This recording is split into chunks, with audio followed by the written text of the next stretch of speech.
Armageddon Wars, the final judgment, the day of reckoning. The sky erupted in golden flames. It was a sight so magnificent that, for a moment, humanity forgot the terror that was coming. The fire was not of earth, but something far greater, far more terrifying.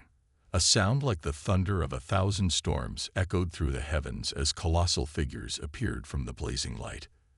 They had wings that stretched across the sky like the shadow of death itself. Their eyes burned with an unnatural glow, and their voices shook the earth with every command. The archangels of judgment had arrived. No one had seen them coming. There had been no warning. The world had gone to sleep the night before, unaware that it would wake to its doom. The archangels were not just warriors. They were divine beings of immense power, and their arrival marked the end of the age of man. Their purpose was clear: eradicate humanity. The earth had been found wanting, and it would be punished. In an instant, every nation's leaders disappeared, their bodies snatched away before they could even react. No warnings, no calls for help. The world was left leaderless, and chaos spread like wildfire. As cities burned, the archangels unleashed their weapons, divine tools forged in the heart of dying stars. Their power was beyond mortal comprehension. Steel turned to dust at their touch. Buildings crumbled before their gaze. People screamed, but their cries were drowned out by the roaring winds that carried the wrath of heaven. The world had never seen destruction like this. Across the globe, the final broadcast was heard on every device, from televisions to phones. The message was short, direct, and filled with finality. Mankind has been judged. The final reckoning has begun. It wasn't just a message, it was a sentence. Humanity had been found guilty, and there was no escaping the judgment that was about to come. The streets were filled with panic as people ran to nowhere. They had no plan. They had no hope. The archangels were unstoppable, and their wrath was inevitable. But as the world burned, deep beneath the surface of the earth, in a long-forgotten underground bunker, something stirred. The air was thick with dust, and the silence was deafening. For centuries, it had remained hidden, buried beneath the earth, a secret that had been forgotten by all but the most ancient of records. This place had been built for a time like this, when humanity's last hope would be needed. The vault doors groaned and creaked, echoing through the tunnels as they began to open. Within the darkness, a figure could be seen, standing still, waiting. It was not human. It was not angelic. It was something far older, something that had been lying dormant for ages, its power waiting for the moment it would be needed the most. The figure stepped forward, and the silence was broken by the unmistakable sound of its footsteps, heavy and determined. It had been designed for this moment, created to stand against the divine wrath. This was humanity's last weapon, the last hope for survival. The world above was burning, and the archangels were not done yet. They had only just begun their destruction. But deep underground, the figure that had been awakened from its slumber was beginning to stir. What was this being? Was it humanity's savior, or was it just another weapon of destruction waiting to be unleashed? As the figure moved into the light, it was clear that the world was about to face a new kind of war, a war between heaven and earth. And this war would decide the fate of all humanity. Cliffhanger. The figure emerged fully from the shadows, its form massive and imposing. It was neither man nor angel. Its eyes glowed with an eerie light, and its presence radiated power. Humanity had kept this secret for centuries. Now, it was time for the reckoning to begin. The vault doors closed behind it, sealing the fate of the world. Would this ancient weapon be enough to fight back against the might of the archangels, or would it be too little, too late? Only time would tell. The forbidden prophecy. The world was in chaos. The sky was darkened by the colossal ships of the invaders, and the land beneath trembled from the force of their relentless assault. The human race, battered and broken, clung to the last remnants of hope. The resistance had been fighting hard, but with every victory, the enemy only grew stronger. Yet amidst all the destruction, a secret, hidden deep beneath the Vatican, offered a glimmer of hope. In the quiet, ancient chambers beneath the heart of Rome, a group of scholars and warriors gathered. They had uncovered something far more powerful than any weapon. It was an ancient prophecy, buried in the darkest corners of history, one that spoke of a being known only as the Unchained One. This being, the prophecy warned, had once been cast down by heaven itself, imprisoned for crimes that were too terrible to even speak of. As they gathered around the old scrolls, their faces etched with worry, it became clear that the Unchained One was no mere legend. The ancient text spoke of its return. The being's power was unlike anything the world had ever known. But what did it mean? Was this entity the key to humanity's survival, or would its return mark the beginning of the end? The resistance, battered by the invasion, believed the Unchained One might be the only force capable of defeating the alien invaders. Their hope rested on finding this celestial being. But the archangels, led by their divine leader, would stop at nothing to prevent the prophecy from coming true. They had already unleashed their deadliest weapon, the legions of the pure. The legions were beings of pure energy and light, divine constructs created by the archangels themselves, immune to mortal weapons and capable of erasing entire cities with a single strike. They were sent to wipe out any trace of the prophecy and ensure that the Unchained One never returned. The resistance, however, had no choice but to press on. They needed to find the tomb of the Unchained One before it was too late. Time was running out. The legions of the pure were hunting down anyone who dared seek the truth, leaving a trail of devastation in their wake. The resistance had formed a small elite team, led by Captain Alina Serrano, a fierce and determined leader who would stop at nothing to save humanity. With her was a group of scholars who had studied the prophecy, along with the best warriors the resistance had to offer. Their mission was clear: infiltrate the depths beneath the Vatican, locate the tomb of the Unchained One, and recover its secrets. If they failed, humanity would be lost forever. But they knew they weren't the only ones looking for the tomb. The archangels had set their sights on it as well, and their legions of the pure were closing in. The team moved in the dead of night, their footsteps echoing in the empty halls of the Vatican. Alina led the way, her sharp eyes scanning every corner. The walls around them were ancient, covered in inscriptions and symbols that had been untouched for centuries. The deeper they went, the more oppressive the air became. The tunnel network beneath the Vatican was vast, winding, and maze-like, perfect for hiding something as powerful as the tomb. As they reached a massive, sealed door, one of the scholars, Professor Nikolai Armand, stepped forward. His hands trembled as he carefully ran his fingers over the ancient runes etched into the stone. "This is it," he whispered, his voice filled with awe. "This is the entrance to the tomb."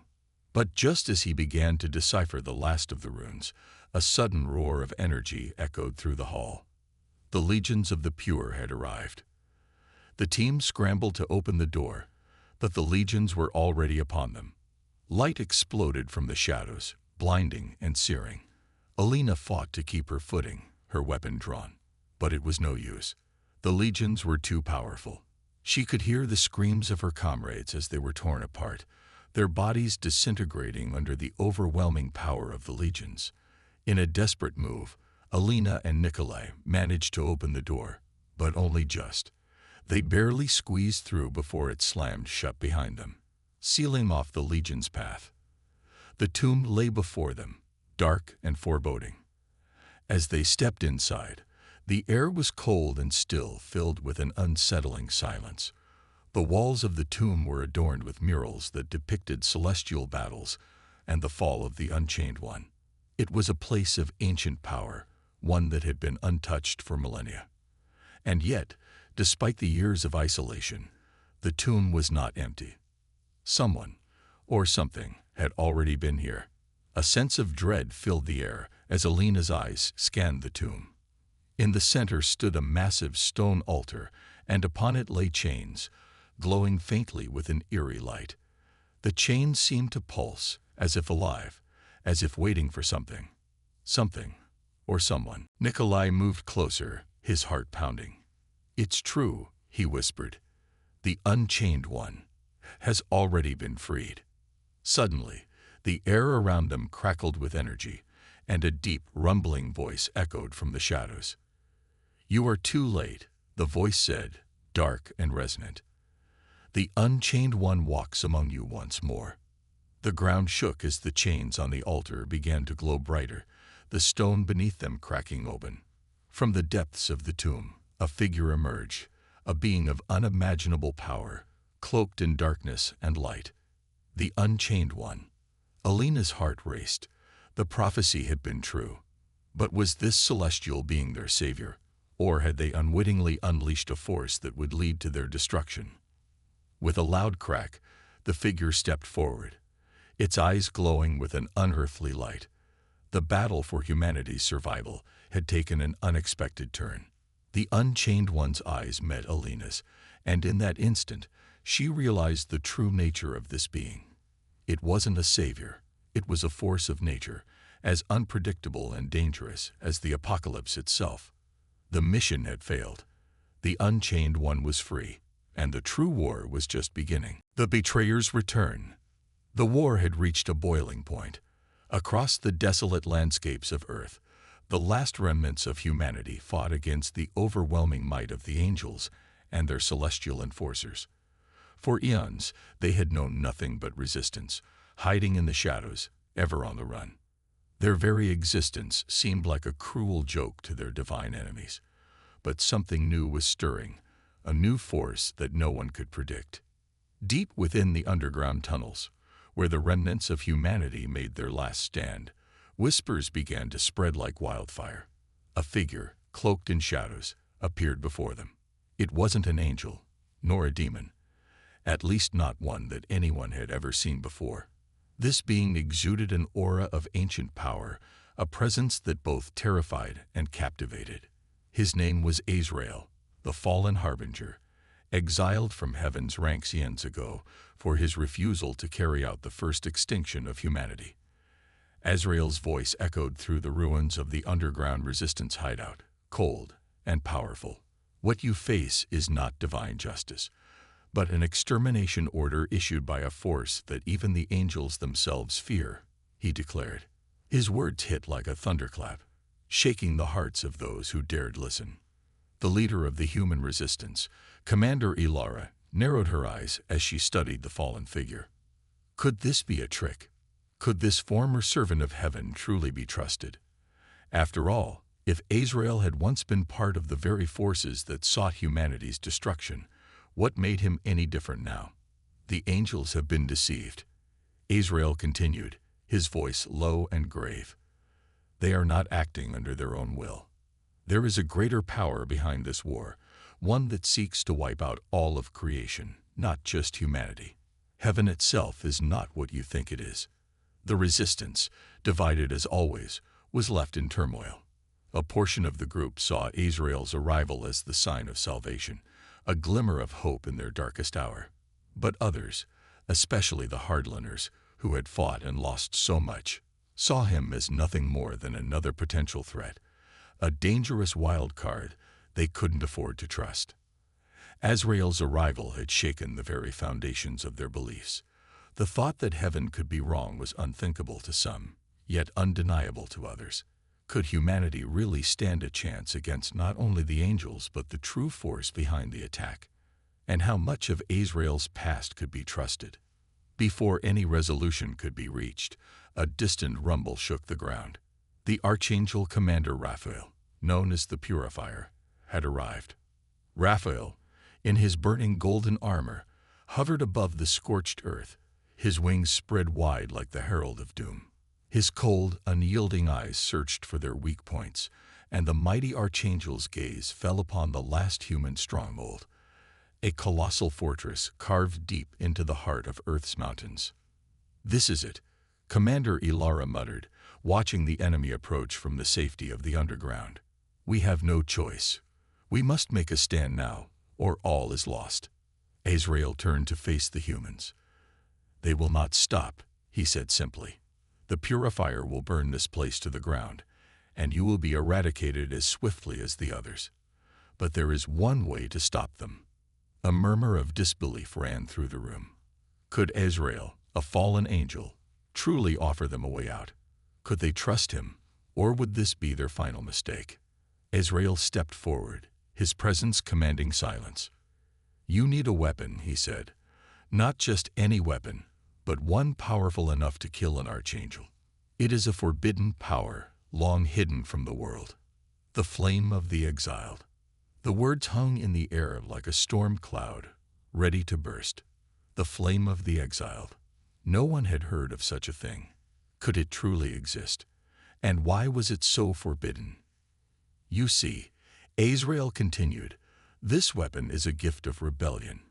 It was forged in the fires of those who chose to defy heaven's will. It is capable of burning through the very essence of an archangel. But beware, this flame comes with a terrible cost. It is a power that was never meant for mortals." Ilara stared at him, torn between the desperate need for hope and the overwhelming fear of what Azrael was offering. "And what do you want in return?"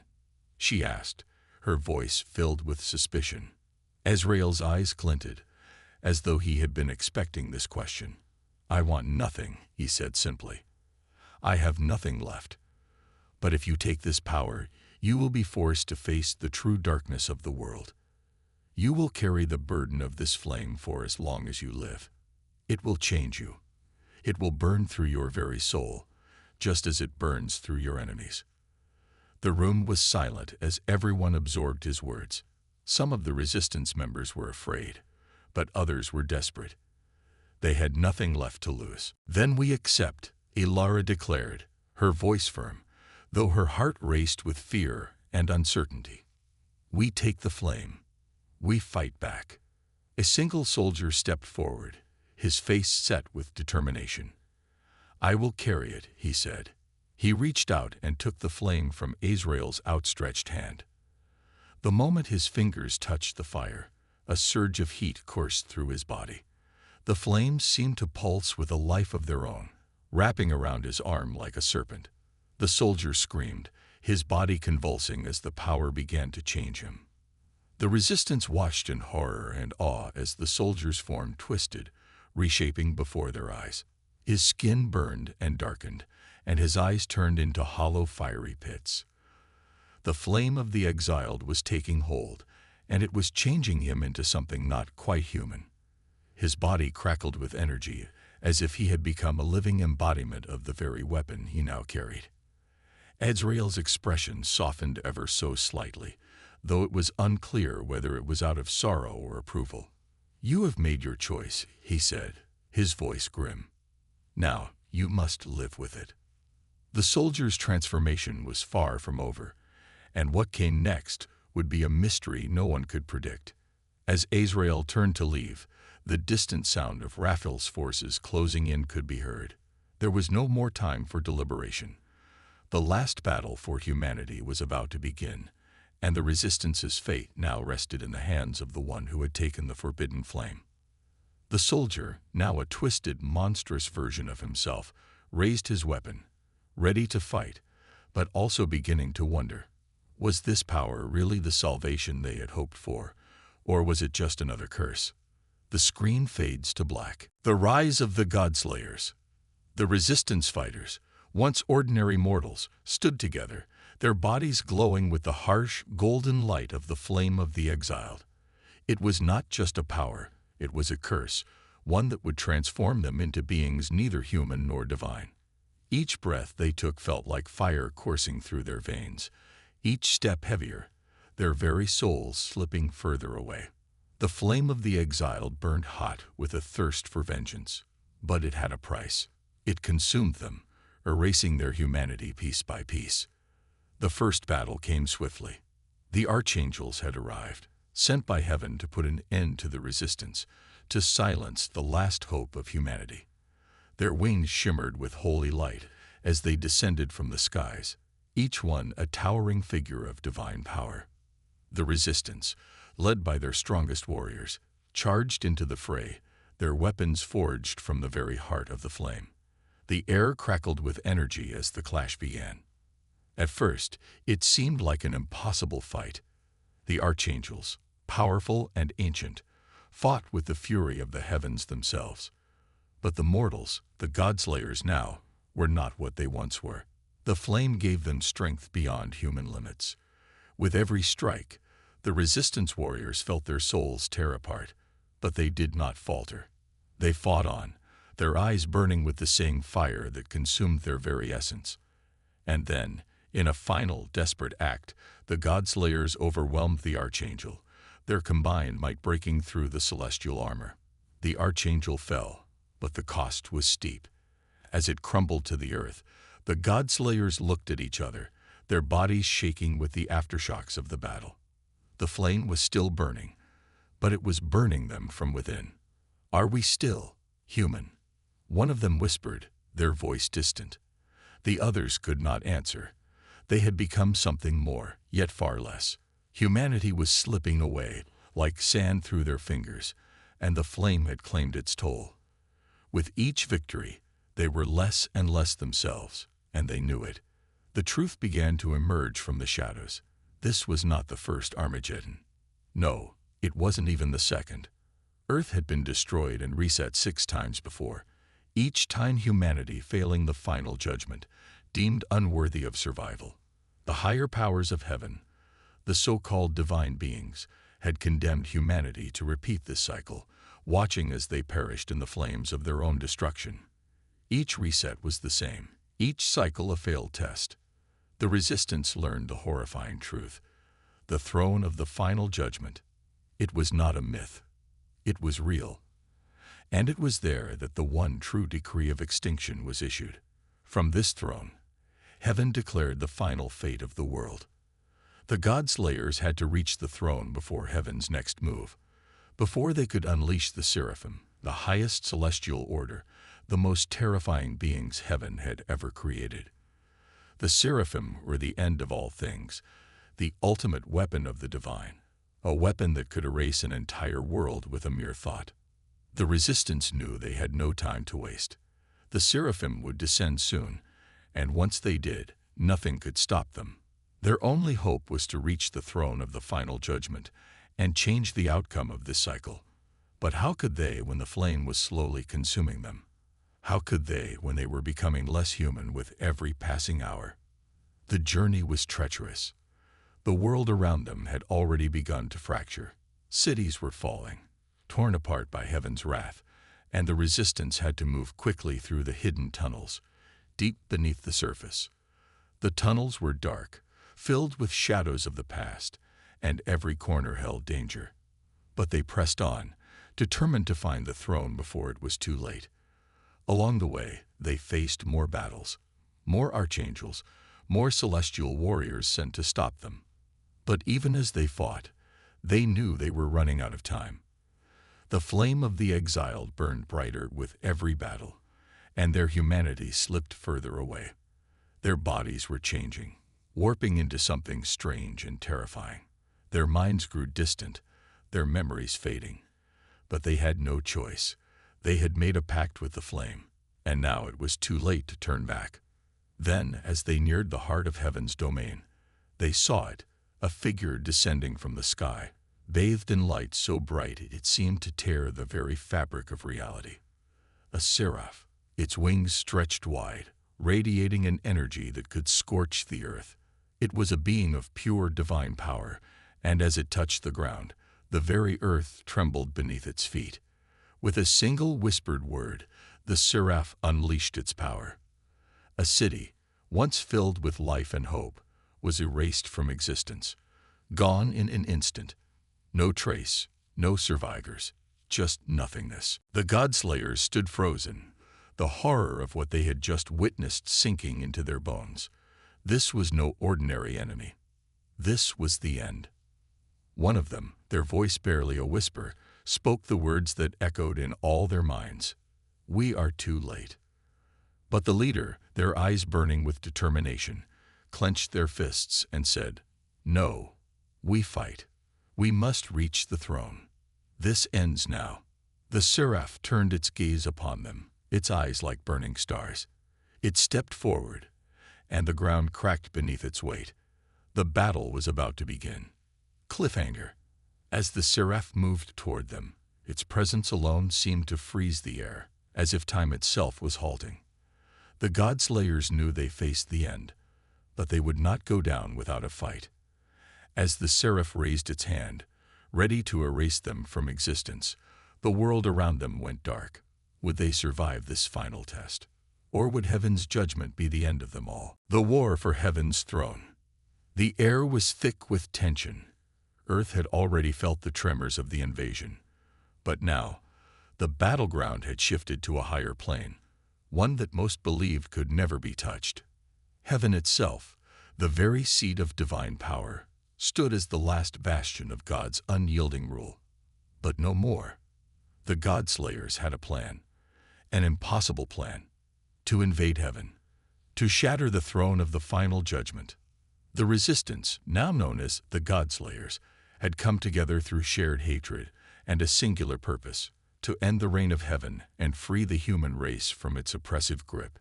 They knew that to do this, they would have to fight their way through the celestial fortress, past countless armies of angels and divine beasts, and reach the throne itself, the heart of heaven's power. And all this had to happen before the judgment was final. As they descended through the gates of heaven, the Godslayers faced unimaginable sights. The golden gates gleamed under an eternal sun. The air shimmered with celestial energy, suffused with the power of the divine. But the path forward was no less treacherous. The seraphim, the highest and most sacred order of heaven's warriors, had already been alerted to their presence. The seraphim were unlike any enemy the Godslayers had encountered before. Miles-long beings of pure light and judgment, their forms made of radiant energy and celestial power. The very sight of them could strike down the unworthy. No mortal soul could stand against them without being utterly erased from existence. Yet, the Godslayers were driven by a singular thought. They had nothing left to lose. Azrael, the leader of the Godslayers, was at the forefront of this unimaginable battle. Once one of heaven's finest warriors, now cast down for his defiance, he stood face to face with his former brethren. The seraphim, their ethereal wings unfurled, turned their blazing eyes upon him.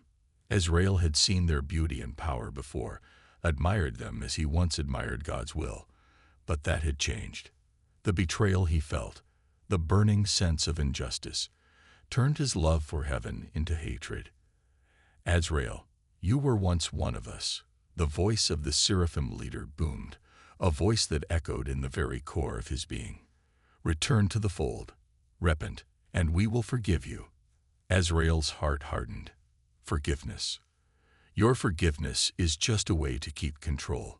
No more. I will tear down your walls and shatter your throne. And with that, the battle began. The seraphim attacked, their light-bright wings slicing through the air. Each strike of their energy-infused swords created waves of destruction, and the Godslayers had to fight tooth and nail to stay alive. Azrael's blade, once a symbol of his allegiance to heaven, now burned with the fury of his betrayal. He cleaved through their ranks, each strike a moment of redemption in his eyes. But even Azrael was not prepared for what happened next.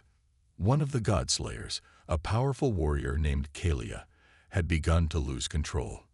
The flame of the Exiled, the cursed fire that had been placed within her during her fall from grace, began to consume her. Her body shook with the growing heat, and her eyes glowed with an eerie, unnatural fire. It was clear she was not long for this world. The fire that was meant to empower her had now become a consuming force. It was changing her, turning her into something far worse than she had ever been before. Kalia, fight it. Azrael called out, his voice filled with a rare note of concern. But Kalia's grip on reality was slipping. Her hands were no longer steady as she held her weapon. The fire burned brighter in her chest. The very air around her sizzled as the flames sought to consume her from within. Her vision blurred, and she felt her control slipping. But even in the throes of her transformation, she fought on, her every strike filled with rage and pain. The Godslayers around her had to move faster now to keep the enemies at bay, knowing that if Kalia lost control completely, she could become a weapon of mass destruction. Azrael's thoughts were consumed with the chaos of the battle, but he couldn't shake the image of Kalia's transformation.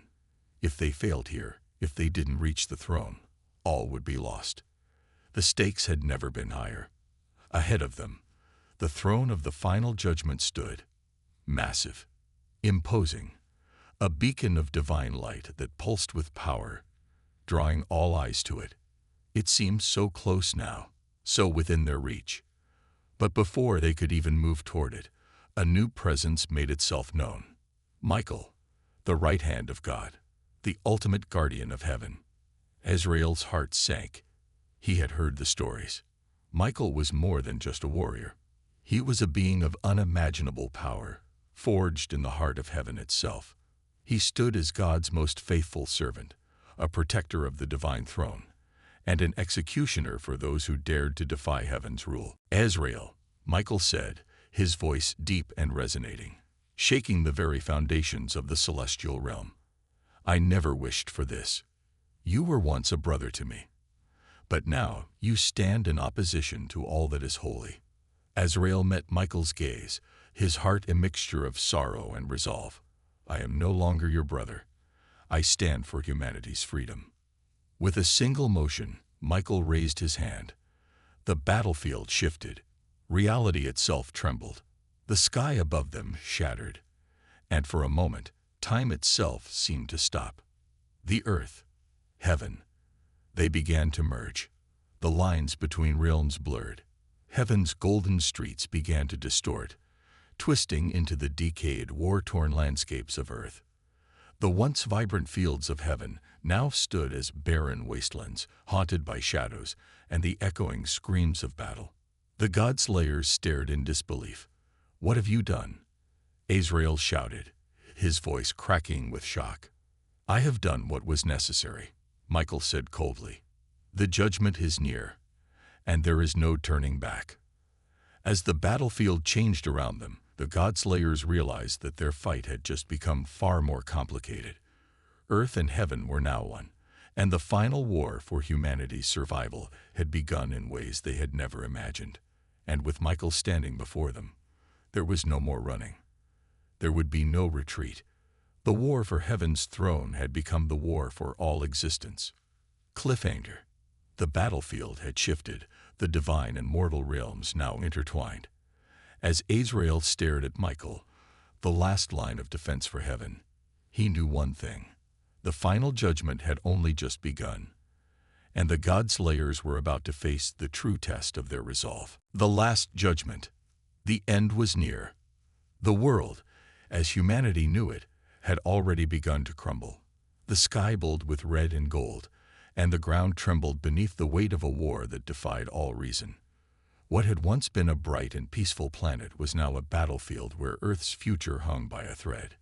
The barriers between the physical and divine worlds were collapsing, reality itself unraveling like a thread pulled from the fabric of existence. The heavens, once a distant, unreachable place, now hovered above, and the very air crackled with a raw, dangerous energy. Angels, archangels, demons, and the forces of humanity's resistance fought in a chaos that was beyond comprehension. But in the eye of the storm, a single truth emerged, one that shook everything to its core. The throne of God, an image that had been the cornerstone of faith for millennia, was empty. The being who had been worshipped, feared, and revered for centuries never truly existed. There had never been a divine entity upon that throne. It had been a symbol, a myth, a lie. The cycle of creation and destruction had gone on without a master, an automated process that had continued for eons. The universe, the angels, and even the demons had been unwitting pawns in this endless game. The truth was undeniable, and it shattered the fragile hope many had clung to for so long. Amid this revelation, Michael, the archangel, stood at the front of the battle. His wings were tattered, his eyes filled with a deep, sorrowful knowledge. He gazed down upon the survivors, the last remnants of humanity who had fought so valiantly. His voice echoed like thunder across the ruins of Earth. "You are faced with a choice," Michael declared, his voice heavy with the weight of eons. "Surrender now, and your souls will be erased in peace. You will no longer suffer, or you may choose to fight and face eternal oblivion." The choice was offered to the resistance. It was a cruel thing to say. There was no mercy in it, but in the face of such a cosmic revelation, it was the only option left. Surrender and cease to exist, or fight for an uncertain, bitter future in a world where the foundations of belief had been torn apart. The resistance, battered but unbroken, refused. Their courage and defiance burned brighter than ever, even in the face of such overwhelming odds. They would not go quietly into oblivion. They would fight, not for a God that never existed, but for their people, for their homes, and for their future. And so, the final battle began. The Godslayers, humanity's last hope, armed with stolen celestial power, clashed with the archangels. The forces of heaven were led by Michael, but the scales were tipped in the other direction now. The Godslayers fought with a raw, furious strength, wielding power that even the angels could not comprehend. The archangels were powerful, yes, but they were bound by the laws of the heavens, unable to fully grasp the savagery of human will and determination. The sky split open, torn asunder by the energy of the clash. Each blow was like a comet crashing into the earth, and the sound was deafening. The very air seemed to distort, bending and cracking under the weight of the power being unleashed. The world below quaked in fear and anticipation. In the midst of the chaos, Azrael, the angel of death, moved forward, his wings spread wide, a dark and ominous figure against the fiery backdrop of the crumbling world. He had long stood at the fringes of the conflict, observing, waiting. And now, as the final moments approached, he made his move. With a final, devastating strike, Azrael seized the throne. The very earth trembled beneath him, the ground cracking as the power of the throne surged through his being. His eyes blazed with a new, terrifying power, no longer just an angel of death, but a being with the power to shape the fate of all things. Azrael stood before the empty seat of the throne, and with a cold, calculating voice, he spoke the words that would change everything. "The war ends now." It was not a command. It was a decree, one that could not be undone. And in that moment, the universe held its breath, waiting for the next move. The cliffhanger loomed large over the horizon. Azrael had claimed the throne, but what would he do with it? What was his plan now that he had the power to shape the fate of existence? Would he destroy everything, or would he forge a new order, one that humanity could never have imagined? The final judgment had come, but the true test was yet to be revealed. Would humanity survive, or would they be wiped away in the aftermath of the war, forgotten in the ashes of a world that had fallen apart? The answers lay ahead, but the fight was far from over. The dawn of a new order. The universe trembled, its very fabric strained under the weight of the decree. Azrael, the once mighty angel of death, now stood at the center of the throne of the final judgment. His form, radiant with celestial power, seemed to shimmer as he gazed down upon the gathering of divine beings and mortal souls. A cold silence had fallen over the battlefield, for the final decision had been made. The laws that had governed existence for eons, those which held life, death, and the very nature of the cosmos in balance, were being rewritten. The seraphim, once the leaders of heaven, had vanished into the void. The archangels, who had served as the executors of divine will, collapsed before Azrael, their ethereal bodies dissolving into nothingness. The heavens themselves, the shining realms of light and divine order, began to fade. The stars dimmed, and the skies themselves seemed to tear open. It was as if the universe, in all its glory, was collapsing in on itself, and no force, no God, could stop it. Azrael felt the weight of his decision.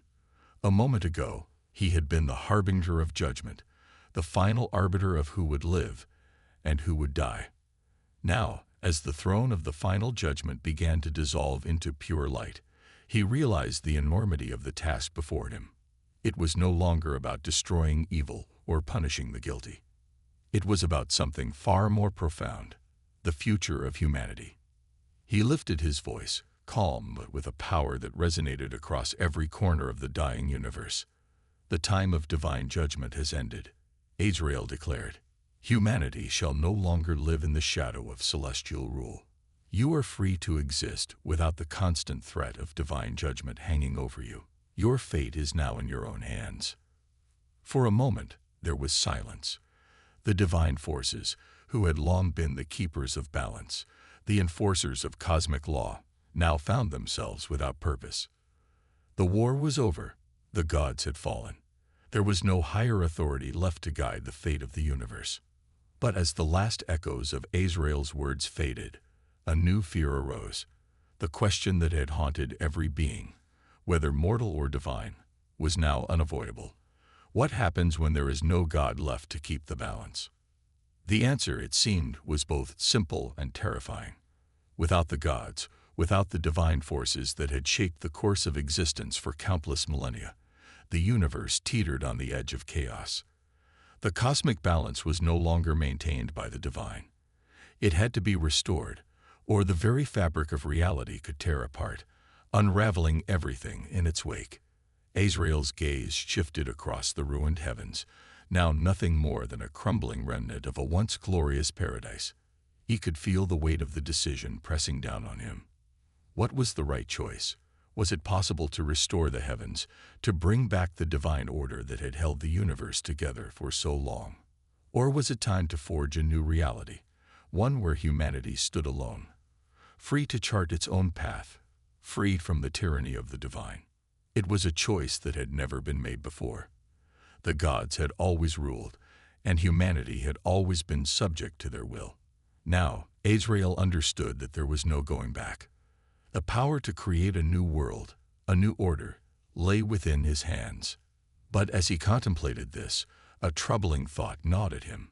Could humanity truly stand alone? Without the gods, without the divine forces to maintain the balance, would humanity's hubris lead them to destroy everything? Would they become the architects of their own demise? Azrael's wings, once pure and bright, flickered with both fire and shadow as he hovered over the remains of the shattered throne. The weight of the universe seemed to press down on him, and he understood that this final choice was one that no being, divine or mortal, could fully comprehend. It was a gamble, a chance that would either lead to salvation or doom. "Restore the heavens," Azrael whispered, his voice barely audible over the growing chaos, "or forge a new reality where humanity stands alone." As the light from the throne enveloped him, Azrael felt his power beginning to fade. The throne of the final judgment, once a source of unshakable power, began to disintegrate into pure, blinding light. The cosmic forces that had governed existence were no more, and in their place, there was only uncertainty. With a final glance at the dying heavens, Azrael made his choice. He dissolved into the void, leaving behind nothing but a world on the brink of a new age. In the distant future, in a world untouched by divine influence, a child was born. Though the story concluded, but the questions remained. Was humanity ready for its newfound freedom? Could they survive in a universe without divine judgment or guidance? The answers, perhaps, would come in time. But for now, the future belonged to the child born of fire and shadow, a symbol of hope, uncertainty, and the endless possibilities that lay ahead.